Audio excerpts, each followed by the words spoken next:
differences between genuine and aftermarket Mercedes 126 evaporators.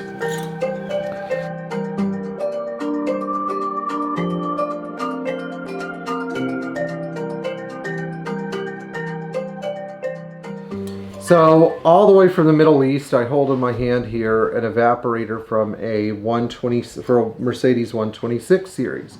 And you can tell this is a really pretty evaporator. It's a hybrid copper and aluminum evap.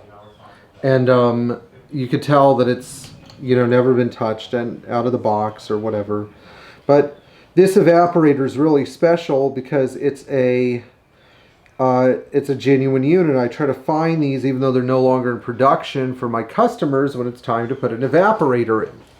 Now, I could easily go on eBay or WorldPack or whatever and buy an aftermarket evaporator, but some of you might want to know what the differences are between the $200 unit that Bear sells and the NOS unit that takes forever to find but might be worth pursuing. Now, starting in 1986, Mercedes had some problems with evaporators failing on the W126. And this was most likely because of the fact that debris and dirt could easily get into the evaporator case, get impacted in the fins of the evaporator, and then start to corrode the evaporator. And that's what leaves and dirt do, especially when they start to mix with condensate.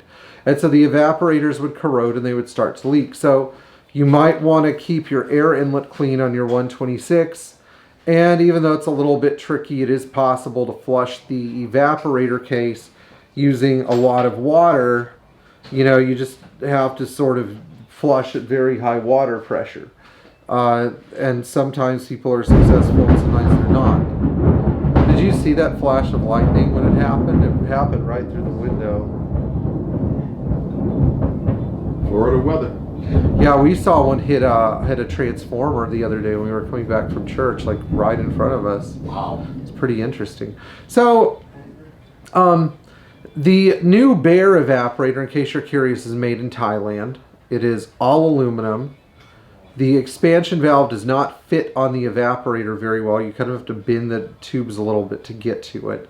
Does that mean it's bad? Well, no, not necessarily. I mean, I've put them in and they haven't like failed overnight, because again, it all goes back to evaporator case cleanliness. If you keep the case clean, then the evaporator will stay clean. But this goes back to a lot of the complaints that Mercedes owners have about their 126s and similar Mercedes not developing cold enough AC. Now, it's not a problem with the evaporator. That is a pretty big evaporator.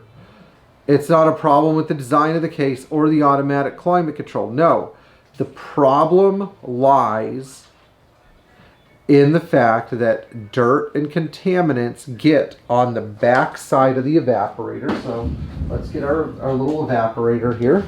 Well, it's not that little, but anyway, this is the front side, but this is the back side, and typically all your really cold air is coming in right through here. Well, what happens is dirt and debris start to accumulate almost at an angle and start to fill up the space behind the evaporator, and that's where the fan pushes air through. And so what you're going to get is a buildup of debris and dust and dirt on the back side of the evaporator that causes the AC to be less cold, because air can no longer be pushed effectively through the evaporator, so it ends up going around the evaporator. Does it still get cold? Yeah, pretty much.